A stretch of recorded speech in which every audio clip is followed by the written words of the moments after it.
Pernahkah kamu berpikir siapa dirimu yang sebenarnya sebelum dunia menempeli dirimu dengan nama, pekerjaan, dan semua peran yang kamu jalani? Dan ketika suatu hari tubuhmu berhenti bernapas, apakah kamu benar-benar ikut mati? Atau justru ada bagian dirimu yang selama ini diam, menunggu untuk ditemukan? Banyak manusia hidup bertahun-tahun tanpa pernah mengenal siapa yang sedang tinggal di balik dada mereka. Tubuh ini kita rawat, kita banggakan, kita kejar ambisinya, padahal ia hanyalah pakaian sementara bagi sesuatu yang jauh lebih halus, lebih terang, dan lebih hidup. Hari ini, kita tidak sedang belajar tentang dunia. Kita sedang memasuki pintu yang jarang dibuka manusia. Perjalanan mengenal diri sebelum mati. Jika hatimu siap, mari kita mulai perjalanan pulangmu. Sebelumnya, bantu subscribe, like, dan tulis amin di kolom komentar. Semoga rezekinya lancar.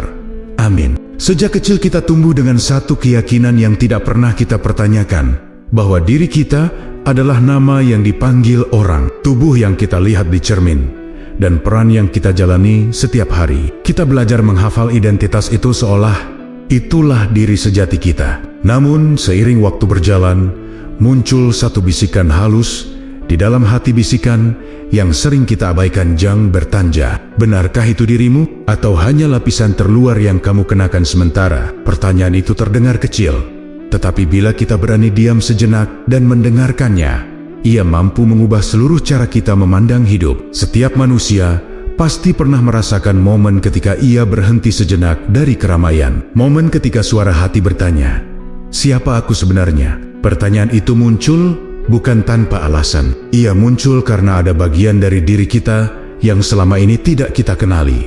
Bagian yang tidak ikut sibuk dengan ambisi, pekerjaan, atau penilaian manusia. Bagian itu seperti seseorang yang duduk tenang di balik layar, memperhatikan semua yang kita lakukan, tetapi tidak pernah ikut berbicara, kecuali ketika kita mulai lelah dengan dunia. Episode ini mengajak kita kembali pada pertanyaan sederhana itu, pertanyaan yang sering kita takutkan, tetapi sebenarnya kita butuhkan. Ketika kita melihat diri di cermin, yang terlihat hanyalah kulit, garis wajah, rambut, dan bentuk tubuh. Semua itu bersifat berubah. Ia bisa menua, sakit, terluka, bahkan hilang. Namun anehnya, meski tubuh terus berubah, ada sesuatu dalam diri kita yang tetap sama. Kesadaran kita yang sejak kecil kita bawa. Rasa aku yang tidak pernah berubah.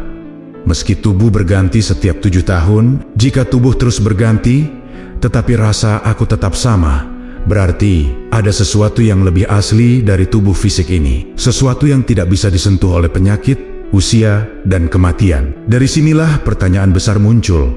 Siapakah aku yang sebenarnya itu? Bila kita jujur, sebagian besar hidup kita dibangun di atas identitas luar. Kita merasa berharga saat dipuji. Kita merasa rendah saat tidak dihargai. Kita merasa kuat saat tubuh sehat dan merasa hancur saat tubuh lemah. Padahal semua itu menunjukkan satu hal penting.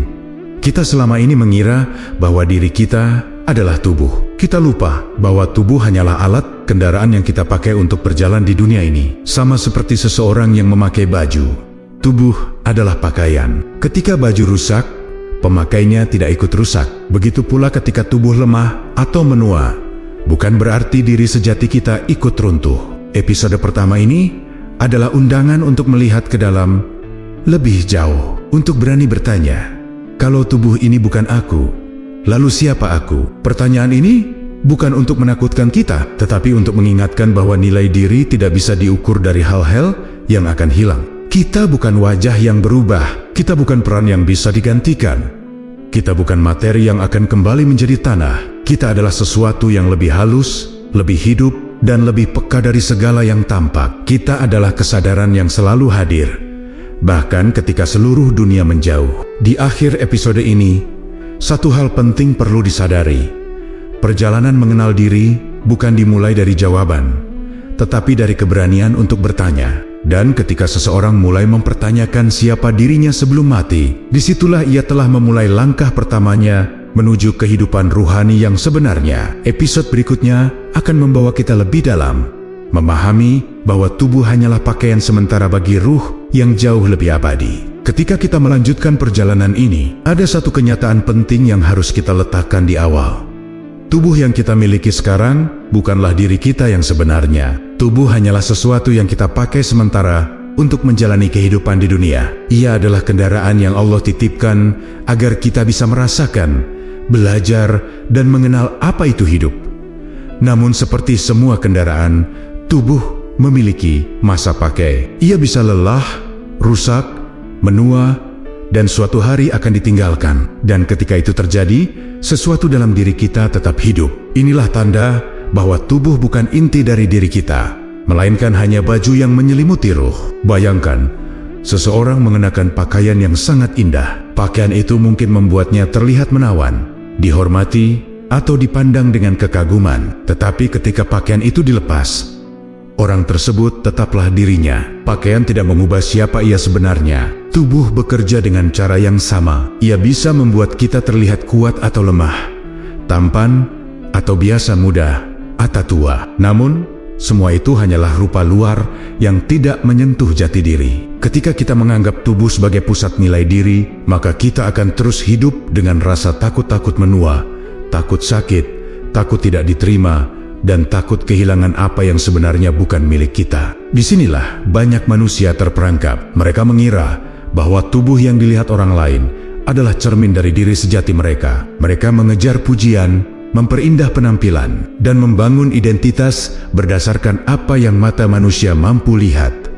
Padahal mata manusia hanya mampu melihat kulit. Yang lebih dalam dari itu hanya bisa dilihat oleh mata batin. Dan mata batin tidak peduli pada warna kulit, bentuk wajah, atau usia. Ia hanya mengenali cahaya yang tinggal di dalamnya. Cahaya yang menjadi bukti bahwa ada sesuatu yang lebih abadi daripada tubuh yang kita kenakan. Jika kita jujur, kita akan mengakui bahwa tubuh sering menjadi sumber kesalahpahaman dalam mengenal diri. Ketika tubuh sakit, kita mengira diri kita lemah. Ketika tubuh menua, kita mengira diri kita berkurang nilainya. Ketika tubuh dipuji, kita mengira diri kita lebih tinggi dari orang lain. Semua perasaan itu muncul karena kita terlalu mengidentifikasi diri dengan sesuatu yang fana. Padahal tubuh tidak pernah meminta untuk dipuji dan tidak pernah meminta untuk disanjung. Tubuh hanyalah alat yang menjalankan perintah kesadaran yang lebih dalam.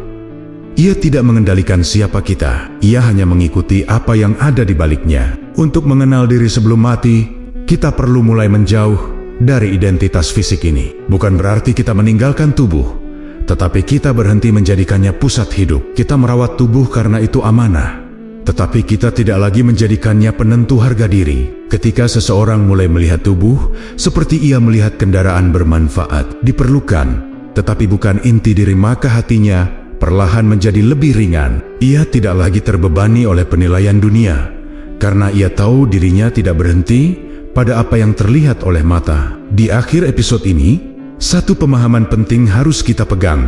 Jika tubuh hanyalah pakaian sementara, maka diri sejati yang harus kita cari bukan yang tampak, melainkan yang hidup di baliknya. Episode berikutnya akan membawa kita lebih jauh. Bagaimana melihat diri bukan dengan mata kepala, tetapi dengan mata batin yang mampu menyentuh inti keberadaan kita. Setelah kita memahami bahwa tubuh hanyalah pakaian sementara, perjalanan berikutnya mengajak kita untuk melihat diri dengan cara yang berbeda. Selama ini, kita terbiasa menggunakan mata kepala untuk memahami dunia. Mata kepala melihat bentuk, warna, ukuran, dan segala sesuatu yang bersifat luar. Namun, apa yang kita cari sekarang bukanlah yang tampak di permukaan. Kita sedang mencari siapa yang hidup di balik lapisan tubuh. Siapa yang menggerakkan pikiran, siapa yang merasakan cinta, syukur, takut, dan rindu kepada Tuhan. Untuk itu, kita perlu pindah dari melihat dengan mata kepala menjadi melihat dengan mata batin.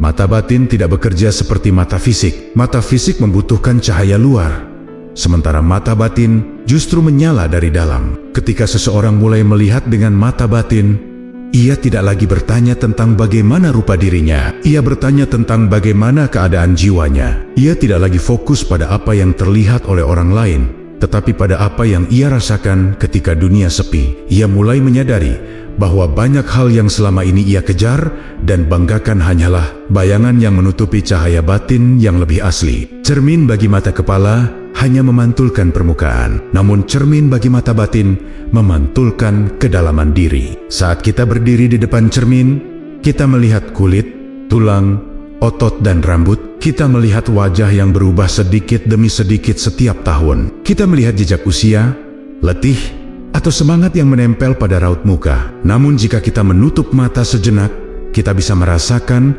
bahwa ada sesuatu dalam diri yang tidak berubah sejak kecil. Kesadaran itu tetap sama.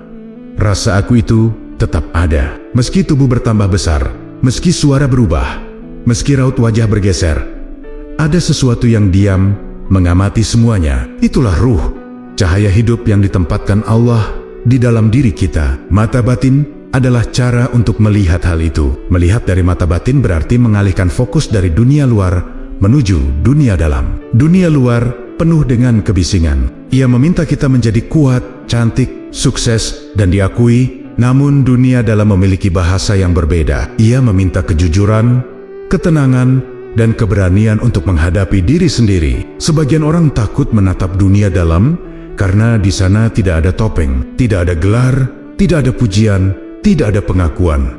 Yang ada hanyalah diri yang paling asli. Namun, justru di sanalah kebenaran berada. Mata batin tidak pernah berbohong. Ia menunjukkan apa adanya, bukan apa yang ingin kita tunjukkan. Ketika seseorang mulai belajar melihat dengan mata batin, ia mulai memahami bahwa dirinya bukanlah tubuh yang menua. Ia mulai menyadari bahwa yang membuatnya bisa memahami kebenaran bukanlah otak, tetapi kesadaran yang hidup di belakangnya. Ia menyadari bahwa tubuh tidak bisa merindukan Tuhan. Yang merindukan adalah ruh. Tubuh tidak bisa merasakan ketenangan sejati.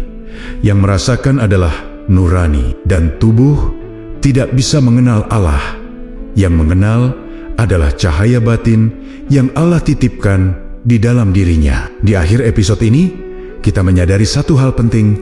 Perjalanan mengenal diri bukan tentang melihat keluar, tetapi tentang melihat ke dalam dengan kejujuran. Ketika mata batin mulai terbuka, seseorang tidak lagi terjebak pada identitas fisik. Ia mulai melihat rumah sejatinya bukan pada tubuh, melainkan pada cahaya yang hidup di baliknya. Episode selanjutnya akan membawa kita pada awal perjalanan pulang ke dalam diri. Perjalanan yang mengubah cara kita menjalani hidup. Ketika mata batin mulai terbuka, manusia memasuki fase yang berbeda dari hidup biasanya. Ia mulai memahami bahwa hidup bukan hanya tentang apa yang bisa disentuh, dilihat, atau dimiliki. Ada sesuatu yang lebih dalam yang selama ini memanggil, sesuatu yang terasa seperti rumah sejati. Kesadaran bahwa tubuh bukan diri sejati hanyalah langkah awal. Karena setelah itu, seseorang mulai menyadari bahwa ada perjalanan pulang yang harus ia tempuh, perjalanan kembali kepada jati diri yang selama ini tertutup oleh hiruk-pikuk dunia. Episode ini menjadi pintu menuju perjalanan rohani itu. Perjalanan pulang bukanlah perjalanan yang memindahkan tubuh, tetapi perjalanan yang mengarahkan kesadaran kembali ke pusatnya. Selama ini kesadaran kita tersebar keluar ke ambisi, penilaian orang, keinginan, dan ketakutan. Seperti air yang tumpah dari wadahnya, kesadaran itu berlari ke segala arah hingga tidak lagi mengenali sumbernya. Ketika seseorang mulai melihat diri dari mata batin, kesadaran itu perlahan kembali berkumpul. Ia mulai menemukan pusat yang selama ini terlupakan. Pusat itu tidak berada di kepala, tidak juga di tubuh. Ia berada di kedalaman hati, tempat ruh berdiam. Pada tahap ini, hidup mulai terasa berbeda. Hal-hal yang dulu tampak penting, kini terasa ringan. Pujian tidak lagi membuat kita terbang, dan hinaan tidak lagi membuat kita jatuh. Bukan karena kita menjadi kuat, tetapi karena kita mulai sadar bahwa nilai diri tidak ditentukan oleh hal-hal di luar diri. Tubuh bisa dipuji hari ini dan diremehkan besok. Dunia bisa menerima kita pagi ini dan menolak kita sore nanti. Tetapi diri sejati tidak bergerak mengikuti angin perubahan itu. Ia tetap diam dan terang. Ketika seseorang menemukan pusat ini, ia seperti menemukan rumah setelah lama tersesat. Perjalanan pulang juga mengajarkan kita bahwa kebahagiaan sejati tidak berada di luar, tetapi di dalam. Selama ini kita mengira kebahagiaan datang dari pencapaian, harta, pasangan, atau status. Namun semua itu hanyalah bayangan. Kebahagiaan yang lahir dari luar akan hilang bersama sumbernya. Tetapi kebahagiaan yang lahir dari dalam tidak bergantung pada apapun. Ia hadir ketika seseorang mengenal siapa dirinya dan kepada siapa ia kembali. Kebahagiaan semacam ini tidak berisik, ia sunyi, tetapi dalam. Ia tidak menuntut apapun dari dunia, tetapi memberi ketenangan pada diri. Ketika seseorang mulai berjalan di jalan pulang, ia akan merasakan perubahan dalam cara ia mencintai, bekerja, dan menjalani ibadah. Ia mencintai bukan untuk memiliki, tetapi untuk memberi. Ia bekerja bukan untuk membuktikan diri, tetapi sebagai bentuk syukur. Ia beribadah bukan karena takut, tetapi karena rindu. Semua itu muncul bukan dari paksaan luar, tetapi dari kesadaran baru bahwa dirinya hanyalah hamba yang sedang kembali kepada Tuhannya. Inilah tahap awal perjalanan rohani yang sebenarnya. Kembali ke pusat, kembali ke kesadaran, kembali ke diri sejati. Di akhir episode ini, sebuah kenyataan baru mulai tampak jelas.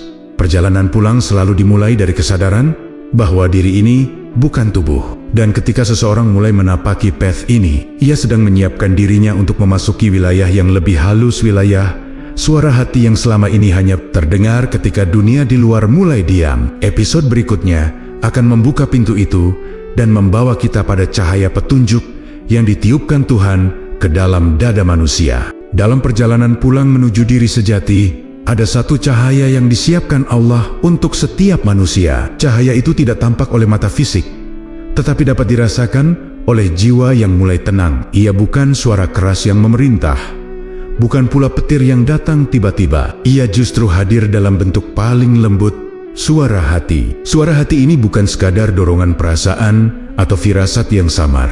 Ia adalah kompas ilahi yang Allah letakkan dalam dada setiap manusia agar tidak tersesat ketika melangkah di jalan kehidupan. Episode ini membuka pintu menuju cahaya itu. Suara hati berbeda dari pikiran. Pikiran penuh perhitungan, dipengaruhi oleh rasa takut, rencana, dan pertimbangan manusia. Pikiran selalu berubah mengikuti keadaan luar. Tetapi suara hati tidak demikian. Ia tetap lembut, jujur, dan tidak pernah memaksa. Suara hati sering muncul ketika pikiran mulai diam. Ia terasa seperti bisikan halus yang berkata pelan, "Ini baik," atau "Jangan lakukan itu."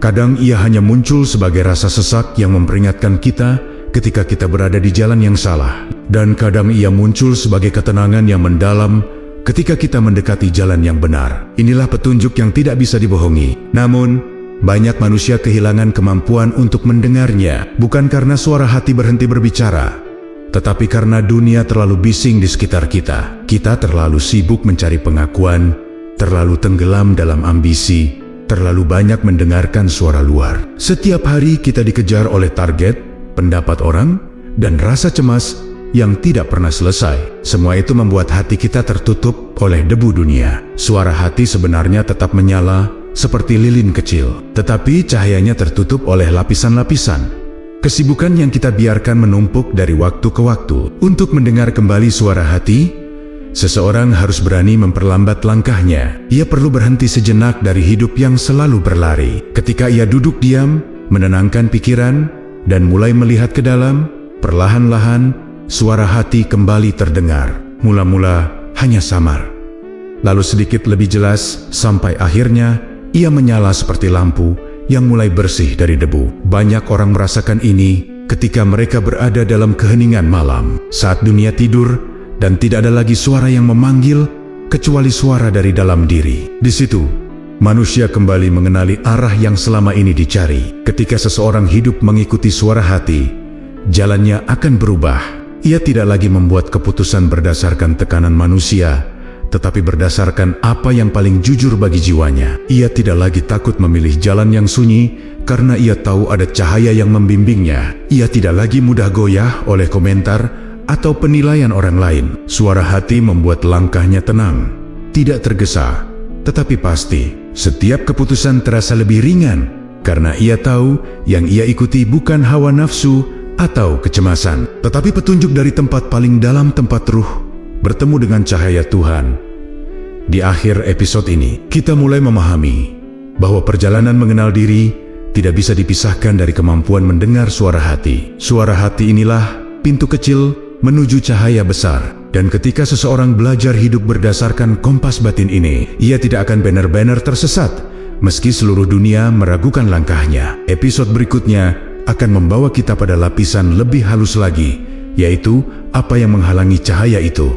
Ego, tirai batin yang menutupi hubungan manusia dengan Tuhannya. Setelah kita mengenali suara hati sebagai cahaya petunjuk ilahi, kini kita perlu memahami mengapa cahaya itu sering redup, bahkan hampir tidak terlihat. Banyak orang merasa jauh dari ketenangan, sulit mendengar bisikan hati, dan mudah tersesat dalam hidup. Padahal bukan karena hati mereka padam hati, tidak pernah benar-benar padam, melainkan karena cahayanya tertutup oleh debu dunia. Debu ini bukanlah debu yang tampak secara fisik, tetapi debu batin yang berasal dari ambisi, kecemasan, kesibukan, penilaian orang lain, dan keinginan-keinginan duniawi yang tidak pernah selesai. Semakin tebal debu itu, semakin samar cahaya hati terlihat. Hati adalah pusat nurani, pusat rasa, dan pusat kebenaran. Dari hati muncul ketenangan yang tidak bisa diberikan oleh materi.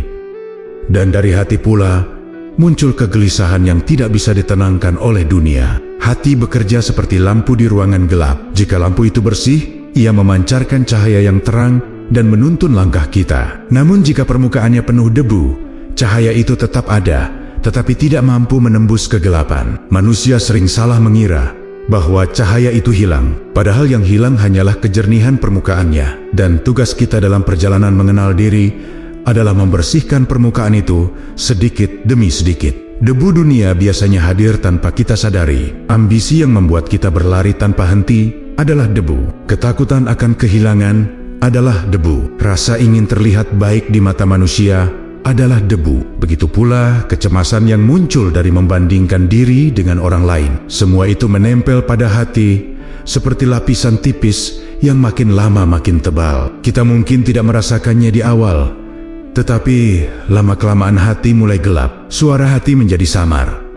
Keputusan hidup terasa berat, dan kita menjadi mudah sekali tersesat oleh bisikan ego dan keinginan dunia yang tak pernah puas. Untuk membersihkan debu itu, seseorang harus mulai melihat ke dalam dengan jujur. Hati tidak akan pernah jernih selama kita terus menutupinya dengan kesibukan yang tidak memberi ruang untuk keheningan. Banyak orang merasa bahwa berhenti sejenak adalah kelemahan, padahal justru dalam keheningan itulah hati kembali berbicara. Ketika seseorang berani berhenti, menarik napas panjang, dan menatap jiwanya sendiri, ia akan menemukan bahwa debu yang menutupi hatinya bukan berasal dari takdir, tetapi dari kebiasaan hidup yang ia biarkan berjalan tanpa kesadaran. Membersihkan hati bukanlah proses instan, ia tidak bisa dilakukan dalam semalam. Ini adalah perjalanan seumur hidup. Setiap kali kita merasa marah tanpa sebab, itu tanda bahwa ada debu yang perlu dibersihkan. Setiap kali kita merasa iri, itu tanda ada lapisan yang harus dilepas. Setiap kali kita merasa hampa,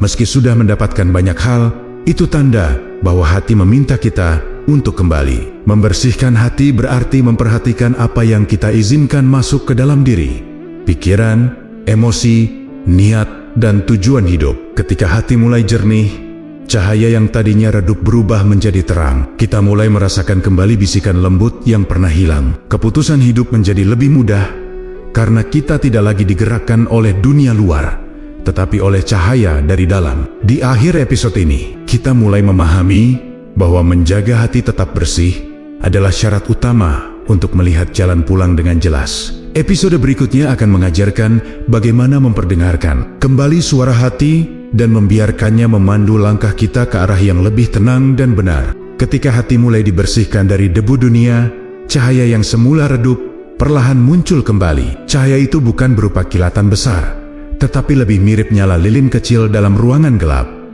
Namun meski kecil, lilin itu mampu menunjukkan arah. Itulah suara hati kompas ilahi yang Allah letakkan dalam dada setiap manusia sebagai petunjuk jalan. Setelah manusia memahami bahwa cahaya hatinya tertutup oleh debu dunia, kini ia harus belajar mendengarnya lagi. Proses ini adalah inti dari perjalanan rohani, karena tanpa kemampuan mendengar suara hati, seseorang tidak akan mampu berjalan di jalan yang benar dengan tenang. Mendengar suara hati bukanlah kemampuan yang datang begitu saja. Seperti seseorang yang lama tinggal di lingkungan bising, telinga batin kita perlu waktu untuk kembali peka. Di awal, yang terdengar mungkin hanya bisikan samar yang sulit dibedakan dari pikiran atau perasaan. Namun semakin sering seseorang melatih keheningan dan mengamati apa yang terjadi di dalam dirinya, semakin jelas suara hati itu terdengar. Ia menjadi seperti penunjuk arah yang tidak dapat ditipu, tidak bisa disuap, dan tidak bisa diputarbalikkan. Suara hati selalu menunjukkan jalan yang lebih dekat kepada kebaikan, meski jalan itu tampak sunyi atau berat. Untuk memperdengarkan kembali suara hati, seseorang harus berani memperlambat langkah hidupnya. Dunia mengajarkan kita untuk selalu terburu-buru, mengejar tujuan, memburu hasil, dan tidak memberi ruang bagi keheningan. Padahal dalam keheningan itulah hati berbicara paling jelas. Ketika seseorang duduk sejenak tanpa agenda, tanpa ponsel, tanpa distraksi, ia memberi kesempatan bagi batinnya untuk menyampaikan apa yang selama ini terpendam. Keheningan adalah bahasa hati, dan ketika manusia terlalu sibuk, hati tidak memiliki tempat untuk berbicara. Salah satu tanda bahwa seseorang mulai mendengar suara hati adalah ketika ia tidak lagi mengambil keputusan berdasarkan tekanan manusia. Ia mulai bertanya, apa yang benar untuk jiwaku, bukan hanya apa yang terlihat baik di mata orang. Pertanyaan sederhana ini mampu mengubah seluruh arah hidup, karena ketika seseorang mengikuti suara hatinya, ia tidak lagi mudah goyah oleh pendapat luar. Ia tidak lagi takut berjalan sendirian di jalan yang benar. Ia tidak lagi terjebak dalam keputusan yang hanya memuaskan dunia, tetapi menyakiti batinnya sendiri. Suara hati membuat langkah seseorang lebih mantap, meski jalannya sunyi. Hidup mengikuti suara hati bukan berarti hidup tanpa cobaan. Justru seringkali jalan yang ditunjukkan hati adalah jalan yang jarang dipilih manusia. Namun siapa yang berjalan di jalur itu akan merasakan ketenangan yang sulit dijelaskan. Ia merasa seolah-olah ada tangan lembut yang membimbingnya dari belakang, mengatakan, di sini jalanmu, tetaplah melangkah. Ketika kebingungan datang, suara hati memberi arah. Ketika gelisah menghampiri, suara hati memberi ketenangan. Ketika ada dua pilihan sulit di depan mata, suara hati selalu menunjukkan mana yang lebih mendekatkan kepada kebenaran. Pada akhirnya, mendengar suara hati adalah tentang belajar mempercayai cahaya yang sudah Allah titipkan di dalam diri. Cahaya itu mungkin kecil, tetapi ia berasal dari sumber yang tidak pernah padam. Di akhir episode ini, kita semakin memahami bahwa kemampuan ini adalah fondasi untuk perjalanan rohani yang lebih dalam. Episode selanjutnya akan mengajak kita melihat apa yang menghalangi cahaya itu. Ego, tirai halus yang seringkali menyamar sebagai diri kita sendiri. Setelah seseorang mulai belajar mempercayai suara hati dan merasakan cahaya lembut yang memandu langkahnya, muncul satu penghalang besar yang harus ia kenali. Ego. Ego bukan hanya rasa ingin dihargai atau keinginan untuk memiliki sesuatu. Ia jauh lebih halus, lebih licik, dan lebih dalam pengaruhnya. Ego adalah tirai batin yang menutupi cahaya ruh, sehingga manusia merasa terpisah dari Tuhannya. Ego membuat seseorang melihat dirinya sebagai pusat segalanya, seolah dunia harus berputar mengikuti kehendaknya. Di titik inilah perjalanan mengenal diri memasuki fase yang lebih serius. Ego tidak selalu terlihat buruk. Justru seringkali ia menyamar sebagai hal yang tampak baik. Ketika seseorang merasa bangga dengan amal ibadahnya, ego berbisik halus bahwa dirinya lebih suci daripada orang lain. Ketika seseorang menolong orang lain, ego menyelipkan rasa ingin dipuji. Bahkan ketika seseorang sedang memperbaiki diri, ego bisa muncul sebagai perasaan paling benar, sehingga ia menutup pintu nasihat dari siapapun. Ego bekerja seperti bayangan. Ia mengikuti setiap langkah kita tanpa disadari. Dan yang paling berbahaya, ia sering kita anggap sebagai bagian dari diri kita sendiri. Karena itu para arif bijaksana berkata, musuh terbesar bukanlah setan di luar, tetapi ego di dalam. Setan bisa menggoda manusia sekali atau dua kali. Namun, ego menggoda dari dalam kepala, dari dalam pikiran, bahkan dari dalam niat yang kita anggap paling suci. Ego membuat seseorang sulit menerima kebenaran yang tidak sesuai dengan pendapatnya. Ia membuat seseorang marah ketika harga dirinya disentuh. Ia membuat seseorang membela kesalahan karena tidak ingin terlihat kalah. Tirai ini sangat halus, tetapi sangat kuat, dan bila tidak dihadapkan dengan kesadaran, seseorang bisa hidup puluhan tahun tanpa menyadari bahwa ia berjalan di bawah kendali ego, bukan di bawah cahaya hatinya. Membersihkan ego bukan berarti memusnahkannya. Ego tidak bisa hilang, karena ia adalah bagian dari diri manusia sebagai mekanisme bertahan hidup. Namun, ego harus ditempatkan di posisi yang benar, di bawah kendali ruh, bukan sebagai raja di dalam diri. Membersihkan ego berarti mengenali setiap gerak halusnya.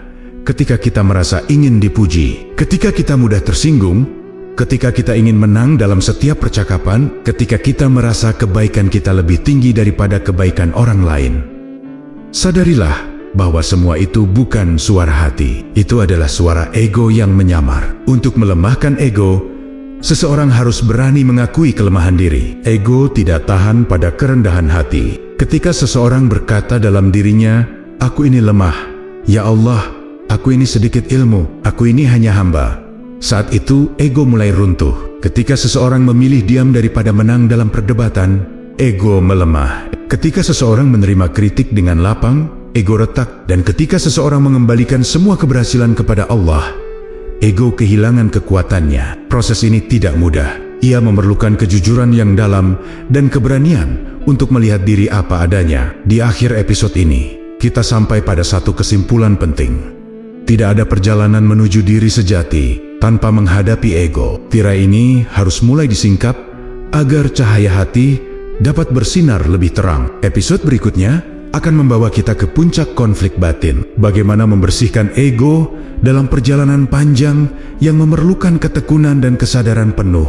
Setelah mengenali ego sebagai tirai halus yang menutupi cahaya roh, kita mulai memasuki salah satu tahap paling menentukan dalam perjalanan mengenal diri, membersihkan ego. Ini bukan perjalanan singkat, bukan latihan sesaat, dan bukan pula perubahan instan yang bisa dirasakan dalam sehari. Membersihkan ego adalah perang seumur hidup. Perang yang tidak dilakukan dengan amarah atau kekerasan, tetapi dengan kesadaran, kejujuran, dan kerendahan hati. Ego tidak akan hilang selamanya, namun ia bisa diposisikan agar tidak menguasai diri. Ia bisa dilemahkan, bukan dihancurkan.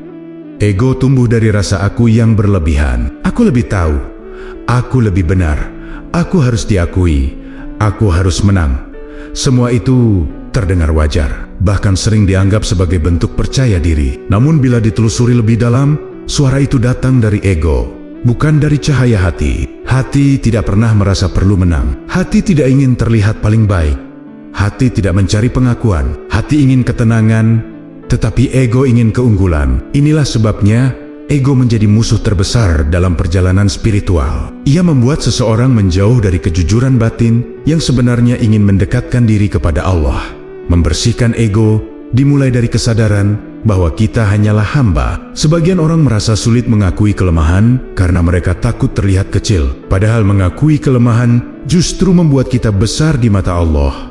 Ego tidak tahan dengan kerendahan hati. Ketika seseorang dengan jujur berkata dalam dirinya, "Aku ini lemah, aku ini banyak kekurangan," ego mulai retak. Ketika seseorang tidak membalas hinaan, ego melemah. Ketika seseorang memilih diam meski tahu dirinya benar, ego tidak lagi dominan. Ketika seseorang menahan diri dari pamer, ego kehilangan pijakannya. Semua tindakan kecil ini adalah senjata untuk melawan ego. Namun prosesnya tidak selalu mudah. Ego sangat pandai menyamar. Ia bisa bersembunyi di balik ibadah yang tampak ikhlas. Ia bisa masuk ke dalam rasa bangga karena sudah berubah menjadi lebih baik. Ia bisa menyusup ke dalam keinginan untuk memberi nasihat seolah-olah kita lebih suci. Ego bisa muncul dalam bentuk perasaan aku lebih dekat dengan Tuhan daripada orang lain. Inilah yang disebut para arif sebagai ego spiritual ego. Yang paling berbahaya karena memakai topeng kebaikan. Jika tidak kita sadari, ia akan membuat hati semakin gelap meski kita merasa sedang berjalan menuju cahaya. Membersihkan ego berarti mengembalikan segalanya kepada Allah. Ketika seseorang berhasil melakukan kebaikan, ia berkata dalam hatinya, "Ini bukan karena aku, tapi karena Allah memudahkannya." Ketika seseorang berhasil melewati ujian, ia tidak merasa hebat. Ia hanya sadar bahwa Allah yang menguatkannya. Ketika seseorang dipuji, ia tidak membiarkannya masuk ke dalam hati. Dan ketika ia dikritik, ia tidak membiarkannya menghancurkan dirinya. Ia mengetahui bahwa nilai diri tidak ditentukan oleh manusia. Ego melemah ketika kita melepaskan ketergantungan pada penilaian dunia. Di akhir episode ini, kita menyadari bahwa membersihkan ego adalah langkah besar yang membuka jalan menuju kejernihan batin. Ego tidak pernah hilang sepenuhnya, tetapi ia bisa diposisikan agar tidak lagi menutupi cahaya ruh. Dan ketika ego mulai melemah, seseorang mulai merasakan sesuatu yang jauh lebih dalam daripada rasa bangga atau kemenangan, yakni ketenangan yang datang dari kedekatan dengan Allah. Episode selanjutnya akan membawa kita pada rahasia napas. Bagaimana setiap helaan napas adalah bukti dekatnya Allah, bahkan ketika kita sendiri lupa untuk mendekat. Ketika seseorang mulai melemahkan ego dan mengembalikan segala urusan kepada Allah, ia memasuki tahap yang lebih lembut tetapi jauh lebih dalam. Menyadari bahwa Allah selalu dekat, bahkan lebih dekat daripada apapun yang pernah kita rasakan. Seringkali manusia mencari tanda-tanda kehadiran Allah di tempat yang jauh, di langit yang tinggi, di kejadian besar, atau dalam pengalaman religius yang dramatis. Padahal tanda paling nyata dari dekatnya Allah bukanlah sesuatu yang terlihat di luar, tetapi sesuatu yang telah Ia letakkan di dalam diri manusia sejak awal.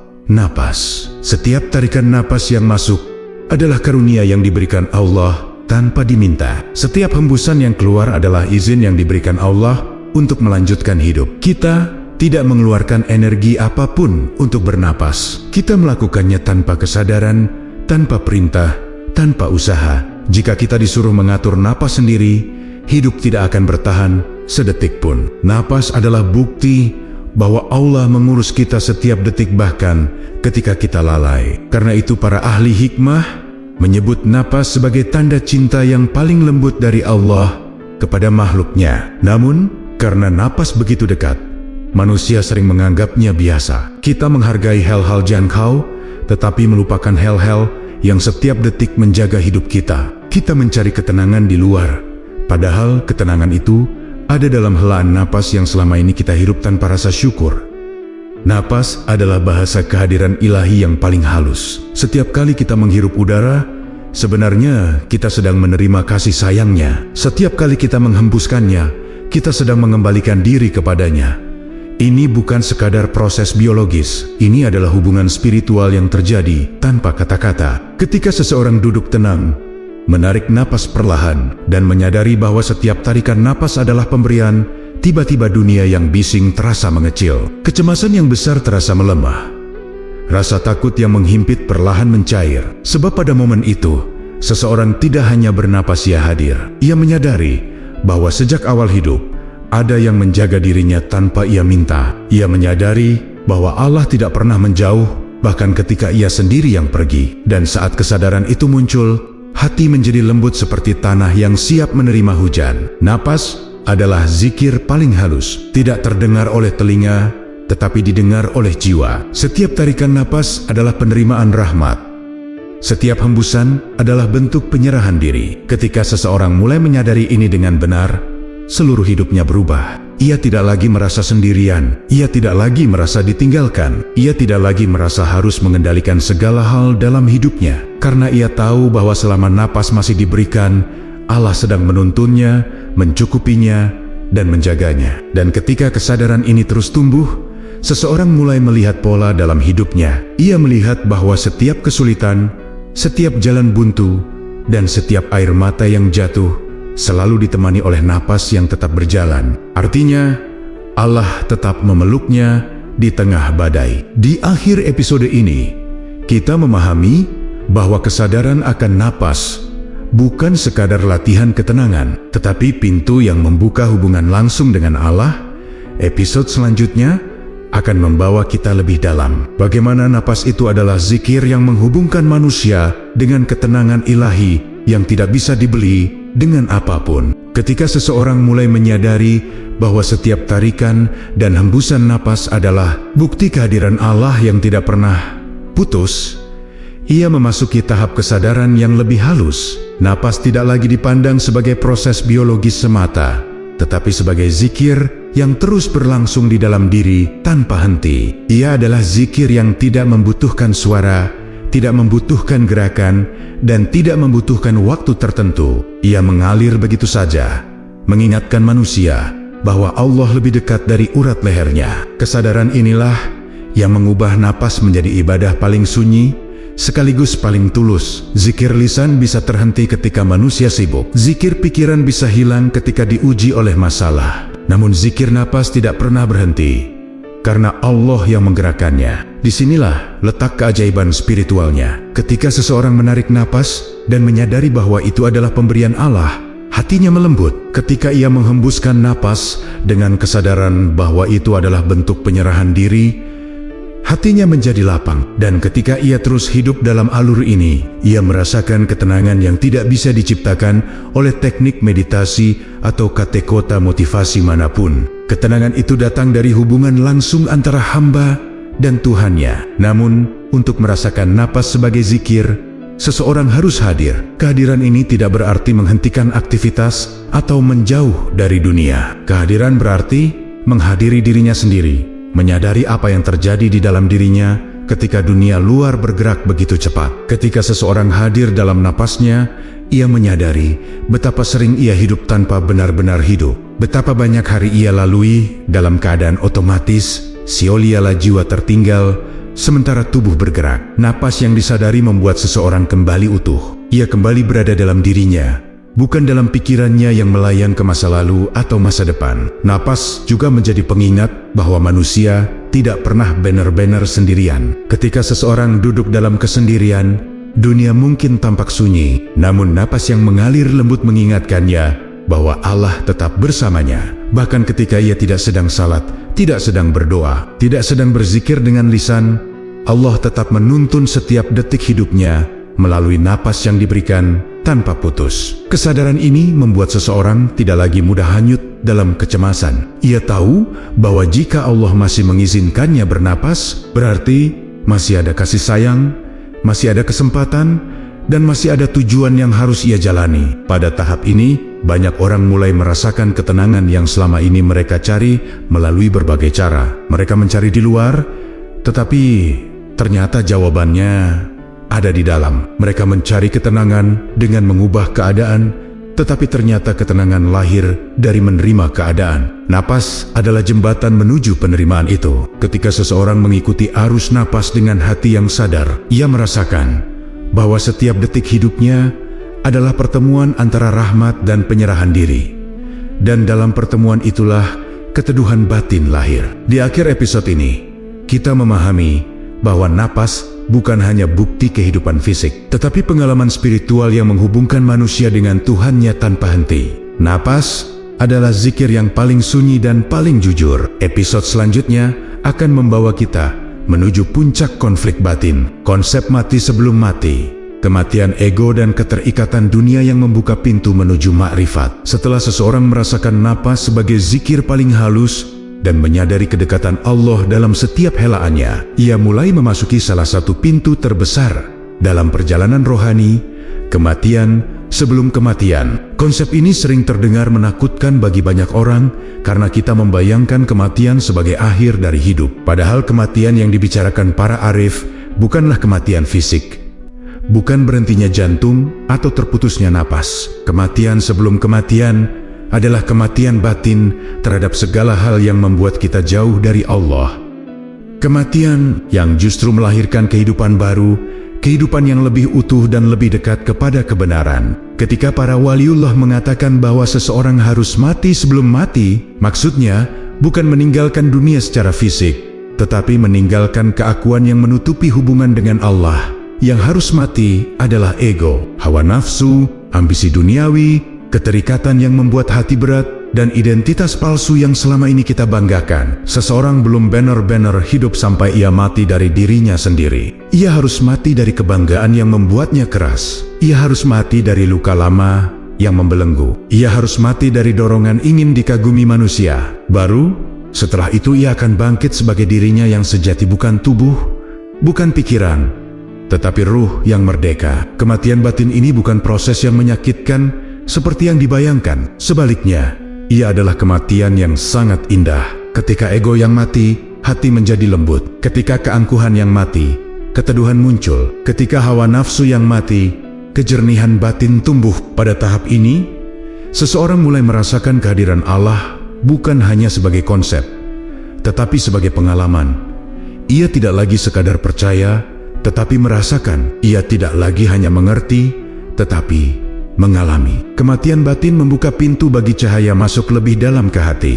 Namun perjalanan ini tidak mudah. Dunia terus menarik kita dengan segala bentuk keinginannya. Ego mencoba bangkit lagi. Setiap kali kita lengah, nafsu berbisik bahwa kita layak mendapatkan lebih. Pikiran membujuk bahwa dunia harus mengikuti keinginan kita. Karena itu kematian sebelum kematian bukanlah peristiwa sesaat, tetapi proses bertahap yang membutuhkan kesadaran terus-menerus. Setiap kali seseorang mampu meredam amarahnya, ia mati sedikit dari keakuannya. Setiap kali ia memilih memaafkan daripada membalas, ia mati sedikit dari kesombongannya. Setiap kali ia menerima takdir yang tidak sesuai keinginannya, ia mati sedikit dari ambisinya. Ketika seseorang benar-benar mengalami kematian batin ini, hidupnya berubah total. Ia tidak lagi mudah terguncang oleh dunia, karena yang terguncang hanyalah fisik, bukan ruh. Ia tidak lagi jatuh karena hinaan atau tumbuh karena pujian.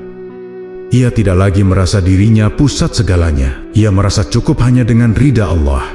Dan ketika ia sudah sampai di titik ini, ia tidak lagi takut menghadapi kematian fisik, karena ia telah mengalaminya dalam batin. Ia tahu bahwa yang menunggunya bukan kegelapan tetapi cahaya, bukan kehampaan, tetapi perjumpaan. Di akhir episode ini, kita memahami bahwa kematian sebelum kematian adalah pintu menuju makrifat, pintu yang hanya bisa dibuka oleh hati yang telah meruntuhkan tirai keakuan. Episode selanjutnya akan membawa kita pada kedamaian yang lahir dari menerima takdir sebagai bentuk pendidikan rohani yang mengangkat derajat jiwa setelah seseorang melalui proses kematian batin dan meruntuhkan lapisan-lapisan ego yang selama ini menutupi cahaya dirinya. Ia memasuki fase baru dalam perjalanan rohani, pasrah. Namun pasrah yang dimaksud bukanlah pasrah yang lemah, bukan menyerah pada keadaan, bukan berhenti berusaha, dan bukan pula sikap pasif yang membuat seseorang kehilangan arah. Pasrah yang sejati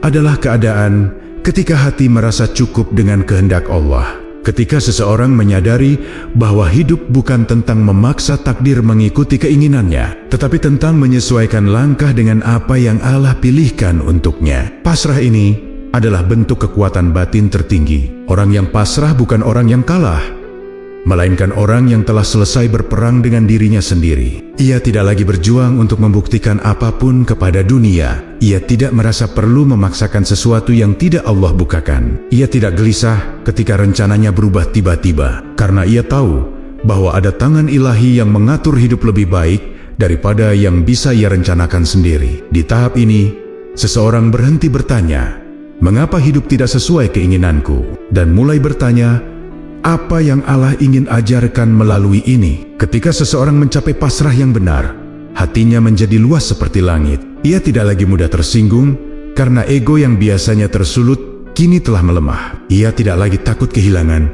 karena ia tahu bahwa semua milik Allah. Ia tidak lagi terlalu bangga ketika berhasil, karena ia sadar bahwa keberhasilan itu bukan semata hasil jerih payahnya, melainkan pemberian. Dalam keadaan pasrah, seorang hamba merasakan kedekatan yang tidak dapat dijelaskan dengan bahasa.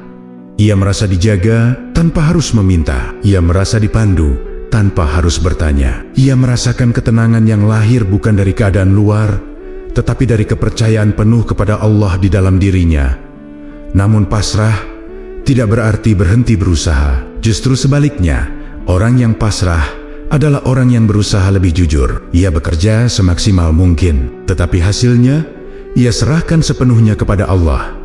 Ia mengambil keputusan yang terbaik, tetapi tidak memaksa dunia harus menuruti pilihannya. Ia berjalan dengan sebaik-baiknya langkah, tetapi tidak menggantungkan kebahagiaan pada apa yang ia dapatkan. Inilah rahasia mengapa pasrah melahirkan kekuatan. Orang yang pasrah tidak dikendalikan oleh ketakutan gagal, karena ia tahu kegagalan bukan akhir. Tidak juga dikendalikan oleh keinginan berlebihan, karena ia tahu Allah yang menentukan. Di tahap ini, seseorang mulai melihat hidup dengan cara yang berbeda. Hal-hal yang dulu terasa berat, kini menjadi lebih ringan. Masalah yang dulunya menekan, kini hanya terlihat sebagai bagian kecil dari perjalanan panjang. Ia mulai menyadari bahwa setiap peristiwa baik yang menyenangkan maupun menyakitkan adalah bagian dari didikan ilahi untuk membentuk jiwanya. Pasrah membuat seseorang berhenti melawan takdir dan karena itu beban hidupnya berkurang. Ia tidak lagi merasa dunia memusuhinya. Ia mengerti bahwa Allah justru sedang mendidiknya, dan pada akhirnya seseorang yang pasrah berjalan dengan damai. Ia tidak menolak apa yang datang dan tidak mengejar apa yang belum waktunya. Ia percaya bahwa apapun yang terjadi adalah bagian dari tarbiyah langsung dari Allah untuk mengangkat derajat rohnya. Di akhir episode ini, kita memahami bahwa pasrah adalah fondasi dari kedewasaan spiritual. Episode selanjutnya akan membawa kita melihat bagaimana takdir, ketika dipahami sebagai pendidikan ilahi, mampu mengubah seluruh cara manusia memandang ujian hidup. Setelah seseorang mencapai tahap pasrah yang menguatkan, ia mulai melihat hidup dengan kacamata yang berbeda. Ia tidak lagi menilai segala sesuatu dari permukaan. Ia berhenti menganggap ujian sebagai malapetaka dan berhenti melihat kesedihan sebagai bentuk murka Tuhan. Pada tahap ini, seseorang mulai memahami sesuatu yang menjadi kunci besar dalam perjalanan rohani, bahwa takdir bukanlah hukuman, melainkan pendidikan. Allah tidak menurunkan ujian untuk mematahkan hambanya, tetapi untuk menempa dan membentuknya menjadi lebih kuat, lebih lembut, dan lebih dekat kepadanya. Pemahaman inilah yang mengubah cara seseorang menghadapi setiap peristiwa dalam hidupnya. Ketika hati masih dipenuhi ego, seseorang memandang takdir dengan keluhan. Ia bertanya, "Mengapa ini menimpaku? Mengapa hidupku tidak seperti orang lain?" Namun ketika ego mulai runtuh dan pasrah tumbuh, pertanyaan itu berubah menjadi, "Apa yang Allah ingin ajarkan kepadaku?"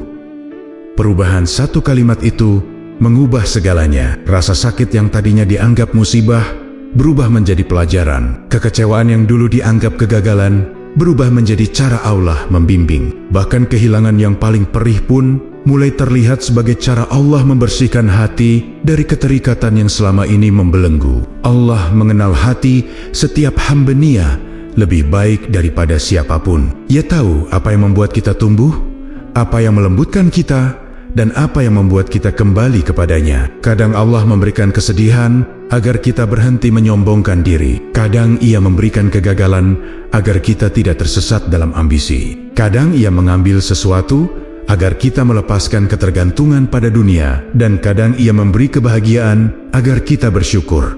Tidak ada satupun takdir yang datang tanpa tujuan. Semua tersusun sebagai kurikulum ilahi untuk mendidik jiwa kita menjadi lebih matang. Ketika seseorang mulai melihat takdir sebagai pendidikan, ia tidak lagi merasa hidupnya berantakan. Ia mulai memahami bahwa setiap kejadian, sekecil apapun, disusun dengan penuh kasih. Kesedihan tidak lagi ditolak, rasa sakit tidak lagi dibenci. Sebaliknya, seseorang belajar bertanya, pelajaran apa yang sedang Allah titipkan? Pertanyaan ini membuat hati menjadi luas. Ia tidak lagi tenggelam dalam penolakan, tetapi bangkit dengan pemahaman. Bahkan ketika air mata jatuh, ia tahu ada alasan besar di baliknya, alasan yang suatu hari akan ia pahami, bahkan ia syukuri. Penerimaan terhadap takdir bukan berarti berhenti berusaha. Justru orang yang memahami takdir sebagai pendidikan akan berusaha lebih jujur. Ia tetap bekerja keras, tetapi tidak gelisah. Ia tetap berdoa, tetapi tidak memaksa. Ia tetap berencana, tetapi tidak kecewa ketika hasilnya berbeda. Karena ia tahu bahwa Allah tidak pernah salah dalam menentukan jalan hidup seseorang. Yang salah adalah ego kita yang tidak siap menerima pelajaran yang sebenarnya kita butuhkan. Ketika hati menerima takdir dengan lapang, seseorang merasakan ketenangan yang tidak tergantung situasi luar. Pada akhirnya, seseorang yang melihat takdir sebagai pendidikan akan memiliki cara pandang yang sangat berbeda terhadap hidup. Ia melihat bahwa setiap cobaan memperhalus jiwanya, setiap jalan buntu membuka jalan baru, setiap kehilangan menyelamatkan dari keterikatan yang merusak, dan setiap air mata adalah cara Allah membasuh hati agar lebih jernih. Di akhir episode ini, kita memahami bahwa takdir bukan musuh yang harus ditolak, tetapi guru yang harus didengarkan. Episode selanjutnya akan membawa kita memasuki kehidupan sebagai roh yang menyala hidup dengan kehadiran penuh, kesadaran mendalam, dan tunduk total kepada Allah. Ketika seseorang mulai menerima takdir sebagai pendidikan rohani, perjalanan batinnya memasuki tahap yang jauh lebih dalam. Di fase ini, ia tidak lagi hanya memahami konsep mengenal diri, tetapi mulai menghidupinya dalam setiap detik kehidupannya. Inilah yang disebut sebagai hidup, sebagai ruh yang menyala keadaan, ketika seseorang tidak lagi hidup hanya sebagai tubuh dan pikiran, tetapi hidup dari pusat kesadaran yang paling dalam. Hidupnya tidak lagi digerakkan oleh ketakutan atau ambisi, melainkan oleh cahaya ilahi yang menerangi hatinya. Ketika ruh mulai menyala, seseorang merasakan kehidupan dengan cara yang berbeda. Ia menjadi lebih hadir dalam setiap langkah. Ketika ia berjalan, ia benar-benar menyadari langkahnya. Ketika ia berbicara, ia memilih kata dengan hati yang jernih. Ketika ia bekerja, ia tidak tergesa, tetapi penuh kesadaran bahwa setiap tindakan adalah ibadah. Ini bukan karena ia menjadi sempurna, tetapi karena ia mulai hidup dari roh, bukan dari ego. Hidup sebagai ruh membuat seseorang tidak lagi dikendalikan oleh reaksi spontan yang lahir dari amarah atau kecemasan. Ia menjadi lebih tenang, lebih jernih, dan lebih bijak. Seseorang yang hidup sebagai ruh yang menyala tidak kehilangan rasa kemanusiaannya. Ia tetap merasakan sedih, marah, takut, dan kecewa. Namun perbedaan besarnya adalah ia tidak tenggelam dalam emosi-emosi itu. Ketika sedih datang, ia merasakannya tanpa mengeluh panjang. Ketika marah muncul, ia tidak membiarkannya meletup menjadi keburukan. Ketika kecewa menghampiri, ia tidak menahan dendam di dalam hatinya. Ruh yang menyala membuat seseorang mampu mengelola emosi dengan lebih sehat, karena ia tahu bahwa emosi hanyalah gelombang yang datang dan pergi, bukan identitas dirinya. Dirinya jauh lebih luas daripada perasaan sesaat. Hidup sebagai ruh yang menyala juga membuat seseorang tidak lagi terikat pada penilaian manusia. Ia tidak lagi merasa perlu terlihat baik, terlihat benar, atau terlihat berharga di mata dunia. Ia hanya berusaha berharga di mata Allah. Penilaian manusia tetap ia dengar, tetapi tidak menguasai dirinya. Pujiannya tidak membuatnya terbang, hinaannya tidak menjatuhkan. Ia menjadi manusia yang kokoh tetapi lembut. Kokoh karena hatinya tidak mudah digoyahkan, lembut karena ia memahami bahwa semua manusia sedang berjuang dengan takdir mereka masing-masing. Dalam fase ini, ibadah tidak lagi menjadi rutinitas, tetapi menjadi nafas kehidupan. Ia tidak lagi salat hanya karena kewajiban, tetapi karena kerinduan. Ia tidak lagi berdoa hanya ketika membutuhkan, tetapi karena ia ingin berbicara dengan penciptanya. Ia tidak lagi bersabar hanya karena dianjurkan, tetapi karena ia tahu bahwa Allah sedang memegang hatinya. Semua perintah Allah menjadi lebih mudah dijalankan, bukan karena ia memaksakan diri, tetapi karena ruh yang menyala menjadikannya ringan. Pada akhirnya hidup sebagai ruh yang menyala membuat seseorang berjalan di dunia dengan kedamaian yang dalam. Ia bekerja, berinteraksi, berkeluarga, dan melewati ujian, tetapi dalam hatinya ia selalu terhubung kepada Allah. Tidak ada lagi jarak antara dirinya dengan Tuhannya. Ia hidup dengan kehadiran yang penuh, hadir untuk dirinya, hadir untuk orang lain, dan hadir untuk Allah. Di akhir episode ini, kita semakin dekat dengan puncak perjalanan. Undangan halus dari Allah untuk terus berjalan di jalan mengenal diri. Episode terakhir akan menjadi penutup penuh makna tentang panggilan itu. Ketika seseorang telah melalui perjalanan panjang menuju kedalaman dirinya, dari mengenali tubuh sebagai pakaian ruh, mendengarkan suara hati, melemahkan ego, hingga merasakan kehadiran Allah dalam setiap napas, ia tiba pada satu tahap yang tidak bisa dijelaskan hanya dengan kata-kata. Ini adalah tahap ketika hidup tidak lagi terasa sebagai rangkaian kejadian acak, melainkan sebagai perjalanan pulang yang disusun rapi oleh tangan ilahi. Di titik ini, seseorang mulai merasakan undangan halus dari Allah, sebuah panggilan lembut yang mendorongnya untuk terus melangkah lebih dalam mengenal diri dan mengenal Tuhannya. Undangan ini tidak hadir dalam bentuk suara yang terdengar oleh telinga. Ia datang dalam bentuk perasaan yang sangat lembut, tetapi sangat kuat. Seolah-olah ada sesuatu di dalam dada yang berkata, "Teruskan langkahmu, jangan berhenti di sini." Perasaan itu muncul ketika seseorang mulai hidup dari ruhnya. Ia muncul ketika hati terasa lebih lapang daripada sebelumnya, ketika dunia tidak lagi menjadi pusat perhatian, ketika seseorang merasa bahwa semua kejadian baik yang menyakitkan maupun yang membahagiakan adalah bagian dari didikan yang penuh kasih. Undangan itu tidak memaksa, tetapi menenangkan, tidak mengancam, tetapi menggugah. Pada tahap ini, seseorang mulai melihat bahwa pengalaman berat yang pernah ia alami bukanlah hal siap. Tangisan yang dulu terasa hancur, kini tampak sebagai titik balik. Jalan buntu yang dulu membuatnya putus asa, kini terlihat sebagai pintu ke arah yang lebih benar. Bahkan, kegagalan yang dulu menyakitkan, kini tampak sebagai cara Allah membentuk keteguhan hatinya. Segala sesuatu terhubung seperti potongan puzzle yang akhirnya menyatu. Dan ketika seseorang menyadari hal ini, ia merasakan syukur yang mendalam, syukur atas hal-hal yang dulu ia anggap sebagai beban. Perjalanan mengenal diri bukan perjalanan satu hari, bukan pula perjalanan yang dapat diselesaikan dalam satu musim hidup. Ini adalah perjalanan seumur hidup. Ada kalanya seseorang merasa sangat dekat dengan Allah, ada kalanya ia merasa jauh. Ada hari ketika hati penuh cahaya, ada hari ketika hati kembali keruh oleh dunia. Semua itu bukan tanda kegagalan, itu adalah bagian dari proses. Seperti gelombang yang datang dan pergi, spiritualitas manusia juga naik dan turun. Yang penting bukanlah selalu berada di puncak, tetapi selalu kembali ketika terjatuh. Kembali kepada Allah, kembali kepada diri sejati. Pada momen tertentu, seseorang mungkin merasa lelah dalam perjalanan ini. Ia mungkin bertanya, apakah aku mampu? Namun undangan halus dari Allah selalu hadir di sela-sela kelelahan itu. Ia datang dalam bentuk ketenangan setelah doa. Ia datang dalam bentuk rasa damai setelah menangis. Ia datang dalam bentuk kejelasan kecil di tengah kebingungan besar. Ia datang sebagai pengingat bahwa Allah tidak pernah pergi, bahkan ketika manusia merasa tersesat. Undangan itu seperti tangan lembut yang memegang tangan seorang hamba dan membisikkan, "Aku bersamamu. Teruslah melangkah." Dan ketika seseorang merespons undangan itu, hidupnya berubah. Ia tidak lagi berjalan dengan tergesa, ia berjalan dengan kesadaran. Ia tidak lagi memaksa keadaan, ia menerima. Ia tidak lagi merasa dunia harus sesuai keinginannya. Ia menyerahkan hidupnya menjadi lebih tenang. Bukan karena masalahnya hilang, tetapi karena ia kini melihat semuanya sebagai bagian dari perjalanan pulang menuju Allah. Di penutup episode ini, satu hal harus diingat.